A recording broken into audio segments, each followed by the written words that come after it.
Good morning, dear students. I, Sandeep Kumar, on the behalf of Shri Jyoti Education Group Kota, welcome you all in the revision class of microeconomics. So, as you know that many of you have skipped the regular classes, that is why we have brought you with the revision classes, and in today's class we are going to discuss about the chapter number 2 of microeconomics, which is theory of consumer behavior. That you know will, in this chapter we will be discussing about the different approaches of the consumer equilibrium, then another will be theory of demand, and the last part will be elasticity of demand. इन तीनों videos को बेटा इन तीनों topics के मैंने आपको तीनों videos already release किए हुए हैं, आपने उनको देखा भी होगा. And again I will say you the same thing कि इन रिवीजन वीडियोस को देखने से पहले जस्ट गो थ्रू दो सेम वीडियोस, उन वीडियोस को ज़रूर देखें आप. And apart from that NCERT book आपको साथ रखनी वीडियोस को देखते हो. So now without wasting much of the time, let's proceed with the topic of today's, which is introduction to consumer's equilibrium. क्या होता है बेटा कंज्यूमर इक्विलिब्रियम का मतलब, और कंज्यूमर बिहेवियर क्या है. Being a consumer we are rational in the behaviour, or we can say that there is a tendency of the consumer that lesser the price higher the quantity demanded. Means a consumer wants कि हर एक product में उसको कम price में product की quantity ज़्यादा gain होनी चाहिए.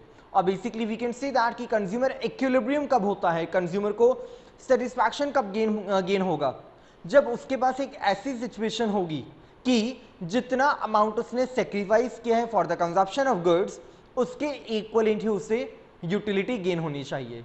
Now what does this utility mean. Utility क्या होता है बेटा. So utility refers to the satisfaction, or we can say it is a level of satisfaction which a consumer can get by consumption of the goods and services. Fine. The same thing is here utility, which can be further divided into two parts. One is marginal utility and the another is total utility, or we can say the first is total and the another is marginal. तो पहले मैं बेटा marginal को explain करूंगा. क्या होता है marginal utility का मतलब, ये एक इस तरह की यूटिलिटी या फिर एक इस तरह का सेटिस्फैक्शन पॉइंट, सेटिस्फैक्शन लेवल होता है जो कि हर एक कमोडिटी को गेन करने के बाद रिसीव होता है. और वी कैन से हर एक एडिशनल सक्सेसिव यूनिट को गेन करने से या कंज्यूम करने से गेन होने वाला सेटिस्फैक्शन या इक्विलिब्रियम ही क्या होता है, मार्जिनल यूटिलिटी. अब जब इस मार्जिनल यूटिलिटी का हर एक यूनिट वाइज हम सम टोटल करते हुए चलेंगे तो वो क्या होता है, total utility. That means we can say कि marginal utility का sum total ही क्या होता है at each and every successive unit, total utility. Fine बेटा. Next आता है relationship between TU and MU, जो कि बहुत इंपॉर्टेंट एग्जाम ओरिएंटेड है. इसके ग्राफ शेड्यूल सब चीज़ें ऑलरेडी मैं आपको बता चुका हूँ बेटा. TU और MU में एक रिलेशन होता है, वो क्या, that we must know. अभी जो मैंने आपको बताया TU और MU के बारे में, जस्ट अभी मैंने आपको बताया है कि जैसे जैसे MU को टोटल करते हैं तो TU हमें गेन होता चला जाएगा. But if you talk about the particular relationship में क्या होगा बेटा, MU जैसे जैसे इंक्रीज होगा, और we can say whenever the MU is positive. I am going to explain the first relationship. When MU is positive TU increases. Fine. When MU becomes 0, TU is at maximum point, and when MU starts to decline, or we can say that when MU starts to be negative, जैसे ही MU negative होता है TU starts to decrease. So these three relationships are there. I repeat, when MU is positive, TU increases. When MU is 0, then TU is at its maximum level. When MU becomes negative, TU starts to decline. ये तीन relation बेटा हमको इसके याद रखने, साथ में इसकी ग्राफिकल प्रेजेंटेशन और शेड्यूल ऑलरेडी मैं आपको बता चुका हूँ. नेक्स्ट आता है law of diminishing marginal utility, जो कि इस पूरे चैप्टर का एक बहुत इंपॉर्टेंट लॉ है. और not only in this chapter, इसके अलावा भी आगे जो हम फर्दर चैप्टर्स को पढ़ेंगे वहाँ पे भी हमारा LDMU यूज में आता है. LDMU stands for law of diminishing marginal utility. Fine बेटा. क्या होता है ये LDMU का मतलब, law of diminishing. Diminish means to say reduce और डिक्रीज समथिंग, किसी चीज में डिक्लाइन होना. क्या है डिक्लाइन, जैसे जैसे कंज्यूमर किसी भी प्रोडक्ट को at a particular point of time पे कंज्यूम करता है, या हम ये कह सकते हैं कंज्यूमर जब किसी भी तरह के प्रोडक्ट की यूनिट्स को रैपिडली कंज्यूम करता है तो हर एक सक्सेसिव यूनिट के साथ में उसकी एमयू रिड्यूस होती है, जो उसकी मार्जिनल यूटिलिटी होती है वो day by day day by day in the sense मतलब पर यूनिट के साथ में रिड्यूस होती चली जाती है। जैसे इसका एग्जांपल लेते हैं, किसी भी पर्सन को हमने कचौरी ऑफर की, ठीक है, वी हैव केप्ट 7 कचौरी, हमने 7 कचौरी रखी उसके सामने। When as he consumes the first quantity और द फर्स्ट यूनिट, तो क्या होगा, उसको मैक्सिमम सेटिस्फैक्शन गेन होगा। जैसे ही सेकेंड यूनिट हमने उसको ऑफर की तो क्या होगा, सेटिस्फैक्शन तो गेन होगा नो डाउट, लेकिन पहले वाली से थोड़ा कम होगा। थर्ड यूनिट पे जाते हैं, जब थर्ड यूनिट ऑफर की तो सेटिस्फैक्शन तो गेन होगा, लेकिन फर्स्ट और सेकेंड वाली से और कम होगा। तो ये क्या है बेटा, हर एक यूनिट को इंक्रीज करने के साथ साथ जो एमयू है वो रिड्यूस होता हुआ चला जा रहा है, और यही होता है हमारा law of diminishing marginal utility. मतलब मार्जिनल यूटिलिटी के अंदर डिमिनिश होता है, डिक्रीज होता है, डिक्लाइन होता है। Next point is consumer equilibrium. Consumer equilibrium कब होगा, basically we have two cases, the one is single commodity case and the another is two commodity case. इन दोनों केसेस में से बेटा एक केस हमारे एग्जाम में आता है। Fine, law of equi marginal utility हम इसको कहते हैं, बताया मैंने आपको पहले भी। इस तरह से हमारा एक केस एग्जाम में जरूर आता है, या तो सिंगल कमोडिटी या फिर डबल कमोडिटी, तो इसको हमें अच्छे से समझना होगा। क्या होता है सिंगल कमोडिटी केस, मतलब एक ऐसी अजम्पशन मानी जाती है इकोनॉमिक्स में, दैट इज व्हाट, कि कंज्यूमर की जितनी भी इनकम है, हम कंज्यूमर इक्विलिब्रियम पढ़ रहे हैं तो related to consumer only, consumer की जितनी भी इनकम है उस इनकम का 100% सेक्रीफाइस वो सिर्फ एक यूनिट के कंजप्शन पे ही करेगा। Getting my point what I am saying, consumer किसी भी पर्टिकुलर एक कमोडिटी को कंज्यूम कर रहा है, वैसे तो कंज्यूमर बहुत सारी कमोडिटीज को परचेज करता है, बट इन दिस लॉ हमने एक अजम्पशन बनाई है यहाँ पे, ठीक है, हाइपोथेटिकल बेसिस पे हमने एक यहाँ पे अजम्पशन ले लिया, और वो क्या कि कंज्यूमर अपनी एंटायर इनकम का सेक्रीफाइस करेगा only on the consumption of single commodity, और उससे जो यूटिलिटी गेन होगी डेफिनेटली वो भी कैसी होगी, on the basis of LDMU, law of diminishing marginal utility के बेसिस पे ही होगी। मतलब हर एक सक्सेसिव यूनिट के साथ में जो उसकी गेन होने वाली यूटिलिटी है वो डिक्रीज होती चली जाएगी। फाइन, नेक्स्ट आता है टू कमोडिटी केस, और ये क्या है, इस केस के अंदर कंज्यूमर एक नहीं बल्कि दो कमोडिटीज को कंज्यूम करेगा।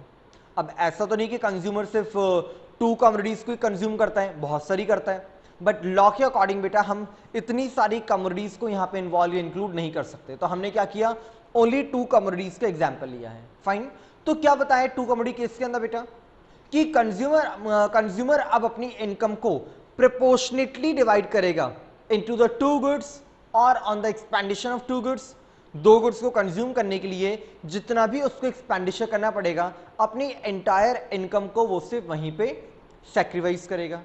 अब देखिए हमने क्या कहा यहाँ पे कि जो इनकम है वो लिमिटेड है, ऐसा तो नहीं है कि day by day income increase हो रही है डिक्रीज हो रही, नहीं, हमने इनकम को लिमिटेड और कांस्टेंट माना है।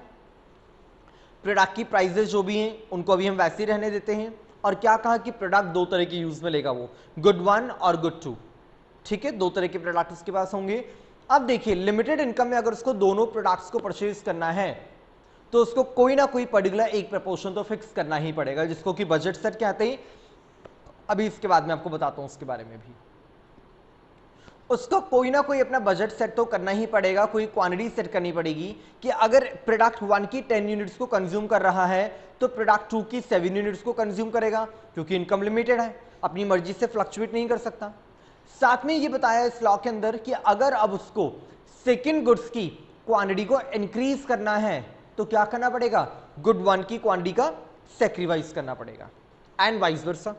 मतलब उससे जिस भी प्रोडक्ट की क्वांटिटी को इंक्रीज करना है, यूनिट्स को कंज्यूम करना है, तो सेकेंड वाले प्रोडक्ट की यूनिट्स का उसको सैक्रिफाइस करना पड़ेगा। Reason again the very same कि उसके पास इनकम कैसी है, लिमिटेड है, इनकम उसके पास ज्यादा नहीं है। फाइन, नेक्स्ट आता है consumer equilibrium through indifference curve. और इंडिफरेंस कर्व क्या है बेटा, एक तरह का ऐसा कर्व जहां पे कि हम दो तरह के प्रोडक्ट्स के बजट सेट या फिर बंडल्स को रिप्रेजेंट करते हैं, एक ग्राफ में प्लॉट करते हैं, उस ग्राफ को ही हम क्या कहते हैं, इंडिफरेंस कर्व, जो कि हमेशा डाउनवर्ड स्लोपिंग होता है, नेगेटिव रिलेशन होता है। यहां भी वो क्यों, इसकी प्रॉपर्टीज के अंदर भी आती है चीज, बताया था मैंने आप लोगों को पहले भी कि इंडिफरेंस कर्व हमेशा डाउनवर्ड स्लोपिंग होता है। वो क्यों? क्योंकि रिलेशन नेगेटिव है यहाँ पे, किस किस में, गुड 1 और गुड 2 के बीच में। कैसे? अगर गुड 1 की क्वांटिटी को इंक्रीज किया जाएगा तो गुड 2 की क्वांटिटी को कॉन्ट्रैक्ट किया जाएगा, रिड्यूस किया जाएगा, एंड वाइस वर्सा। इस वजह से यहाँ पे रिलेशन नेगेटिव है और इंडिफरेंस कर्व हमेशा डाउनवर्ड स्लोपिंग होता है। नेक्स्ट आता है बजट सेट। तो बजट सेट क्या है बेटा? दो तरह की कमोडिटीज को कंज्यूमर कंज्यूम करेगा। अभी हमने 2 कमोडिटी की बात की, 2 कमोडिटीज को जो कंज्यूम करेगा तो उसके लिए मोनोटॉनिक प्रेफरेंस क्या है? मोनोटॉनिक प्रेफरेंस क्या होगा? मतलब कौन से बजट सेट से उसको मैक्सिमम सेटिस्फैक्शन गेन हो सकता है। मतलब अगर 2 कमोडिटीज परचेज कर रहा है, एक कमोडिटी की 5 यूनिट्स, एक कमोडिटी की 7 यूनिट्स। अब अगर उसको यूनिट्स में कुछ चेंजेस करने हैं तो सेटिस्फैक्शन हो सकता है उसका ऐसे गेन हो कि फर्स्ट यूनिट की भी 6 कमोडिटीज और सेकंड की भी 6 यूनिट्स, फर्स्ट कमोडिटी की भी 6 यूनिट्स और सेकंड के भी 6 यूनिट्स को गेन करेगा, तभी सेटिस्फैक्शन गेन होगा। अच्छा, ये भी हो सकता है कि फर्स्ट कमोडिटी की 5 यूनिट्स और सेकंड वाली कमोडिटी की 7 यूनिट्स। तो इनमें से उसको खुद को सिलेक्ट करना है कि कौन सी कमोडिटी की कितनी क्वांटिटी को कंज्यूम करेगा, तब उसको सेटिस्फैक्शन मैक्सिमम गेन हो पाएगा। फाइन बेटा। इसके बाद आता है बजट लाइन। अब सिंपल है बजट लाइन, तो इसके अंदर क्या है? जब भी बजट सेट को ग्राफ में प्लॉट कर दिया जाता है, बजट सेट को ग्राफ में प्लॉट किया जाएगा तो दोनों पर्टिकुलर सिचुएशंस को, पोजीशन को मैच करने वाली जो एक डाउनवर्ड स्लोपिंग लाइन होती है, उस लाइन को हम क्या कहते हैं? Budget line. गुड 1 और गुड 2 के जो कमोडिटीज हैं, उन कमोडिटीज की यूनिट्स को मैच करने के लिए जो लाइन होगी, उस लाइन को हम क्या कहते हैं? बजट लाइन कहते हैं। नेक्स्ट इज इंडिफरेंस को, जो जस्ट अभी मैंने आपको बता दिया कि ये क्या होता है, एक तरह का ग्राफिकल प्रेजेंटेशन होता है जहां पे कि हम बजट सेट को प्लॉट करते हैं और ये देखते हैं कि कंज्यूमर को पर्टिकुलर कौन से लेवल पे आके सेटिस्फैक्शन मैक्सिमम गेन हो पा रहा है। So dear students, this we have completed the first part of the chapter, which is consumer equilibrium. Now let's proceed with the next one. Meantime, we have discussed the concept of consumer's equilibrium. Now let's proceed with the second aspect of the chapter, which is related to demand. और demand क्या है बेटा? Particular a thing which consists 5 different components. जब तक वो 5 components cover नहीं होते, demand include नहीं हो सकता बेटा। कौन कौन से कंपोनेंट्स होते हैं? Desire to purchase a commodity, availability of the resources to purchase the commodity, desire और willingness to spend those resources on the purchase of the commodity, then particular time and particular price. ये 5 different components होते हैं बेटा। जब भी किसी तरह के प्रोडक्ट को परचेज करते वक्त अगर ये 5 कंपोनेंट्स उसमें इंक्लूड होते हैं, so that is stated as demand. वैसे तो कॉन्सेप्ट सिंपल सा ये कि किसी भी चीज़ की डिमांड करना, किसी भी चीज़ की मांग रखना, लेकिन मैं इसका हिंदी वर्जन ही बता रहा बेटा। डिमांड एक्चुअली क्या है? विच कंसिस्ट डिफरेंट 5 कंपोनेंट, जहाँ पे 5 अलग अलग तरह के कंपोनेंट्स इंक्लूड होते हैं। उसी कंडीशन, उसी सिचुएशन को हम क्या कहते हैं? डिमांड। ठीक है, आगे दिए factors affecting the demand for a commodity, और we can say that determinants of demand. Basically we have 16 different factors और 16 डिटर्मिनेंट्स ऑफ डिमांड। कुछ ऐसे फैक्टर्स जो कि किसी भी प्रोडक्ट की डिमांड को अफेक्ट करते हैं। अफेक्ट कैसे करेंगे? Maybe demand will increase, demand will decrease, और sometimes it happens that demand remains constant. तो ये एक तरह का अफेक्ट है, ठीक है, डिमांड पे। तो ये अफेक्ट कौन कर रहे हैं? डिफरेंट फैक्टर्स, और वो टोटल कितने? 16। सच एज, मैं आपको कुछ फैक्टर्स यहाँ पे फटाफट से रिवाइज करवा देता हूँ। Price of the concern commodity, जो कि सबसे इंपॉर्टेंट फैक्टर होता है। किसी भी प्रोडक्ट की प्राइस ही ऐसी चीज होती है जो कि उसकी डिमांड को अफेक्ट कर सकती है। When all other factors remain constant. इस बात को ध्यान में रखना है हमें, when all other factors remain constant. Okay बेटा। नेक्स्ट कौन सा है? Price of other related goods. कुछ ऐसे गुड्स होते हैं जो कि रिलेटेड कैटेगरी में आते हैं, जैसे substitute and complementary goods. Example दिया मैंने इसके अंदर आपको, tea and coffee, ink and pen. Sometimes it happens कि मार्केट में अगर टी की प्राइस इंक्रीज होती है तो कॉफी की डिमांड इंक्रीज हो जाती है। वो क्यों? क्योंकि बहुत सारे से कस्टमर्स, कंज्यूमर जो कि पहले टी को कंज्यूम कर रहे थे, दे विल गो और they will be shifted to the consumption of coffee now. तो प्राइस में इंक्रीज तो किसके हुआ? टी के, लेकिन डिमांड किसकी इंक्रीज हो रही है? कॉफी की, and vice versa. Complementary goods में क्या होता है बेटा? Again they will be 2 goods, ink and pen. Ink की प्राइस इंक्रीज होने की वजह से बहुत सारे कस्टमर्स, बहुत से कंज्यूमर्स अब पेन को कंज्यूम नहीं करेंगे। वो क्यों? क्योंकि पेन अफोर्डेबल नहीं है। पेन तो परचेज कर लेंगे लेकिन उसमें जो इंक यूज में लेना है वो अफोर्डेबल नहीं है। इस वजह से अपने आप ही ऐसा होगा कि उसकी प्राइस उसकी डिमांड भी रिड्यूस हो जाएगी। So these are the complementary goods जो कि एक दूसरे पे डिपेंडेंट होते हैं। ठीक है, नेक्स्ट इसके बाद पॉइंट आता है चेंज इन फैशन। जैसे जैसे किसी भी चीज के फैशन में चेंजेस आते हैं, फैशन में चेंजेस आने के साथ साथ प्रोडक्ट की डिमांड पे भी इफेक्ट आता है। फैशन मार्केट में नया आता है, दैट वी नो कि हमेशा प्राइस उसकी ज्यादा होती है। जब भी किसी चीज का मार्केट में फैशन आता है उस प्रोडक्ट की डिमांड तब ज्यादा ही प्राइस ज्यादा ही होती है, लेकिन साइमल्टेनियसली उसकी डिमांड भी ज्यादा होती है। तो यहाँ पे भी फैक्टर इफेक्ट हो रहा है। ओके, नेक्स्ट क्या हो सकता है? Change in climatic conditions. जैसी जैसी क्लाइमेटिक कंडीशंस होंगी प्रोडक्ट की डिमांड में भी वैसे चेंजेस होते हैं। जैसे समर ड्यूरेशन में हम क्या करते हैं, एसी, फैन, कूलर, इनकी डिमांड मार्केट में इंक्रीज हो जाती है। साथ में कॉटन क्लोथ्स की डिमांड इंक्रीज हो जाती है। बट विंटर सीजन में क्या होता है, ओनली वूलन से प्रिफर। तो यहाँ पे क्या हुआ, डिमांड चेंज होती है due to change in climatic and weather conditions. तो ये होते बेटा सारे factors affecting the demand of the commodity और डिटरमिनेंट, जो कि जस्ट मैंने अभी आपको बताए हैं। नेक्स्ट आता है डिमांड शेड्यूल। क्या होता है डिमांड शेड्यूल? बहुत सिंपल सा कॉन्सेप्ट है बेटा, ये भी एक तरीके की टैबुलर प्रेजेंटेशन होती है। जैसे भी हम लोगों ने स्टैट्स में रिसेंटली कंप्लीट किया था चैप्टर प्रेजेंटेशन ऑफ डेटा, उसी तरह से यहाँ पे बेटा एक हमारे पास डिमांड शेड्यूल होता है। उसमें हम क्या रिप्रेजेंट करते हैं, मार्केट में एग्जिस्ट करने वाले जो भी कमोडिटीज हैं उन कमोडिटीज के डिफरेंट प्राइजेस पे कितनी कितनी क्वांटिटी को कंज्यूम किया गया है। जब इस न्यूमेरिकल डेटा को हम ग्राफिकली शेड्यूल से प्रेजेंट करते हैं, टेबुलाइजेशन करते हैं, इस टेबुलाइजेशन को हम क्या कहते हैं, demand schedule. Further which can be segregated into two parts, one as individual demand schedule and another as market demand schedule. Individual में क्या होगा, only the data will be recorded to a single consumer, और market demand में क्या होगा बेटा, जब पूरे मार्केट का ऑब्जर्वेशन किया जाएगा और पूरे मार्केट के अकॉर्डिंग उस डेटा को एक टेबल में प्लॉट कर दिया जाएगा एट द वेरियस प्राइसेस, तो वही क्या हो जाएगा, मार्केट डिमांड शेड्यूल। फाइन। अब जब हमने टेबलाइजेशन किया है डेटा का तो डेफिनेटली फर्दर उसका डेटा प्रेजेंटेशन भी किया जाएगा। जैसे कि स्टैट्स में हमने पढ़ा था कि टेबल जब हमारे पास होगी तभी उसको हम डायग्रामेटिकली प्रेजेंट कर सकते हैं या फिर ग्राफिकली प्रेजेंट कर सकते हैं।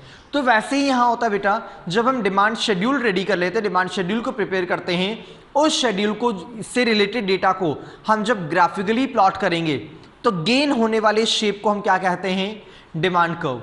अब जैसे डिमांड शेड्यूल दो तरह के होंगे तो डिमांड कर्व भी दो तरह के हो जाएंगे। The one will be individual demand curve and another will be market demand curve. Next आता है लॉ ऑफ डिमांड, जो कि बहुत इंपॉर्टेंट है हमारे लिए। इसको जरूर बेटा अच्छे से पढ़ लेना, मैं आपको प्रीवियस वीडियो में बता भी चुका हूं इसके बारे में, और इससे रिलेटेड क्वेश्चन जरूर आता है एग्जाम में। बहुत सिंपल सा कॉन्सेप्ट है बेटा, जिसको डिटर्मिनेंट्स का पॉइंट नंबर 1 क्लियर हो जाता है, which is change in price of the concern commodity.